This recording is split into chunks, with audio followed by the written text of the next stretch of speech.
Sir, अगर इस बार क्षेत्र संख्या 4 की जनता आपको समर्थन देती है और आपको जिला पार्षद चुनती है, तो उन जनता मालिकों के लिए आप क्या करना चाहेंगे और आपका मुख्य बिंदु क्या रहेगा? खेतों में उनके लिए अनाज पानी जो व्यवस्था जो कमी रहती है उसको संपूर्ण रूप से लाना।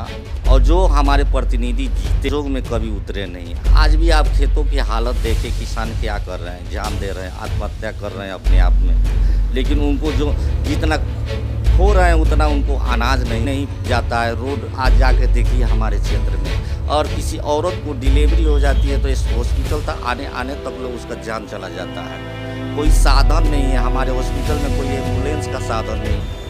नमस्कार, मैं इरफान आलम। अभी आप देख रहे हैं खबर 24/7। इस वक्त मैं मौजूद हूँ रामघरवा स्थित जिला परिषद क्षेत्र संख्या 4 के जो उम्मीदवार है चांदा देवी, जिनके पति हैं राकेश राज जी। आइए उनसे कुछ। सर, अगर इस बार क्षेत्र संख्या 4 की जनता आपको समर्थन देती है और आपको जिला पार्षद चुनने का काम करती हैं, तो उन जनता मालिकों के लिए आप क्या करना चाहेंगे और आपका मुख्य बिंदु क्या रहेगा? देखिए, सबसे पहली बात यह है जो हमारे किसानों की जो समस्या है, जो खेतों में समस्या है, जो उनको पानी सिंचाई के लिए सही रूप से नहीं मिल पाती है, इस सब पर हम व्यवस्था करेंगे। और हमारी युवा पीढ़ी जो हैं, विद्यार्थी परिषद जितने भी विद्यार्थी लोग हैं, शिक्षा पर हैं, उनको ना मनोरंजन करने के लिए ना खेल कूद करने के लिए कोई साधन है, मैं उस पर ध्यान रखूँगा और पूर्ण रूप से इस पर तत्पर रहूँगा। जी सर, ये बात हम आपसे एक और पूछना चाहेंगे। ये जो आपके क्षेत्र संख्या 4 की जनता आती है ब्लॉक में, प्रखंड कार्यालय, अंचल कार्यालय में कोई भी काम लेकर, तो वहाँ पे अफसरशाही चलता है और अफसरों के द्वारा घूस लिया जाता है।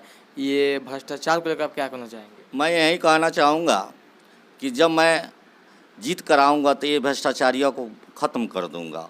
और जितने भी लाभार्थी हैं उनके फ्री ऑफ कॉस्ट, जैसे इंदिरा आवास, वृद्धा पेंशन वगैरह जितना भी है, उनको हम अपने खुद खड़ा होकर खुद हम उसमें मदद करके दिलवाएंगे। और जितने भी घूसखोर है उसको हम बंद करके ही दम लेंगे।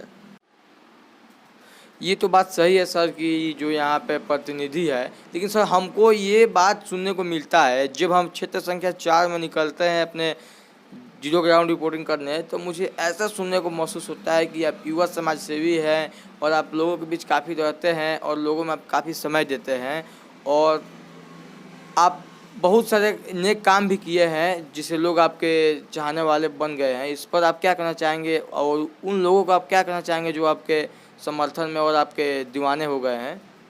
मैं उनके समर्थन में यही कहना चाहूँगा कि अगर मैं जिला परिषद क्षेत्र संख्या 4 से अगर जीतता हूँ तो जो उनका अधिकार होता है, जो उनका मानव अधिकार होता है, जो हमारे क्षेत्र में जो कमी है, नाला, रोड, किसानों के लिए जो अनाज सही से नहीं मिल पाता है, जो पानी नहीं जाता है, रोड आज जाके देखिए हमारे क्षेत्र में। और किसी औरत को डिलीवरी हो जाती है तो इस हॉस्पिटल तक आने तक लोग उसका जान चला जाता है। कोई साधन नहीं है, हमारे हॉस्पिटल में कोई एम्बुलेंस का साधन नहीं है, और जिससे हमारी जनता को उनको बहुत सारी कठिनाइयाँ झेलना पड़ता है, जिस पर हमारे प्रतिनिधि लोग को कोई ध्यान नहीं, ना बिहार सरकार को ना प्रतिनिधि लोग को। ये तो बात सब सही है, लेकिन हम लोग जब निकलते हैं रिपोर्टिंग करने, तो आपकी क्षेत्र संख्या 4 की जनता हम लोग को बताती है इस क्षेत्र संख्या 4 में बहुत सारी समस्या है, उस समस्या को हम गिन नहीं सकते, ऐसे समस्या भरा पड़ा हुआ है। इस समस्या को लेकर आप क्या कहना चाहेंगे? समस्या जो सरकार भेजती है तो यहाँ के क्या है, प्रतिनिधि अपने मौज मस्ती के लिए रख लेते हैं, उस पर ध्यान नहीं देते हैं। जीत लिए बस, उसके बाद जनता का जाए कहीं, वहाँ तक जनता तक पहुँचने के लिए उसके पास समय नहीं है, अपना पॉकेट गर्म करने के लिए रह जाते हैं। जनता की समस्या सुनने के लिए उनके पास कुछ समय ही नहीं रहता है, तो क्या करेंगे वो। आज हमारे एक थोड़ा सा बरसात आ जाती है तो हम लोग को चलने के लिए रास्ता नहीं रहता, और पूरे तालाब के जैसा पूरा रोड हो जाता है। न सुधार से गाड़ी चल सकता है, न मोटरसाइकिल चल सकता है, और सारे पैसा कागज़ में ही रह जाता है। और हमारे ग्रामीण क्षेत्र तक कभी पहुंचने का कोशिश ही लोग नहीं करते हैं।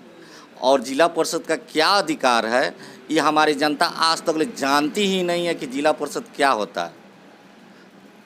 जी, लेकिन मुझे ऐसा महसूस होता है कि इस क्षेत्र संख्या 4 में जो शिक्षा व्यवस्था है, इस शिक्षा व्यवस्था कैसा है, आप मुझे बताने का कष्ट करेंगे? शिक्षा व्यवस्था तो हमारे क्षेत्र में या बिहार सरकार की बहुत बड़ी कमी है, जिससे हमारे विद्यार्थी और बच्चों का भविष्य बहुत अंधेरा।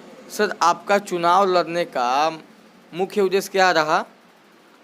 मैं आज सारे प्रतिनिधियों को देखता हूँ और मुझे बहुत बड़ी दुख होती है, और जो जनता की समस्या है, जो जो जनता की समस्या है, जनता का समस्या का उन लोग निवारण नहीं कर पाते हैं सही तरीक़ा से। और जो हमारे क्षेत्र के प्रतिनिधि हैं, जो जिला परिषद 4 से आज तक कुछ ऐसे जनता भी है जो उनका चेहरा से वाकिफ़ भी नहीं है। और जब मैं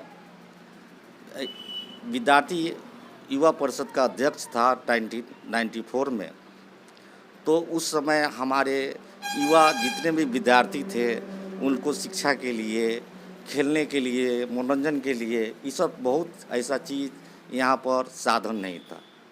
इस सोच के मैंने प्रण बनाया कि हम अपने युवाओं के लिए और जनता के लिए कुछ करेंगे, और तब मैंने इलेक्शन में आने का प्रण किया।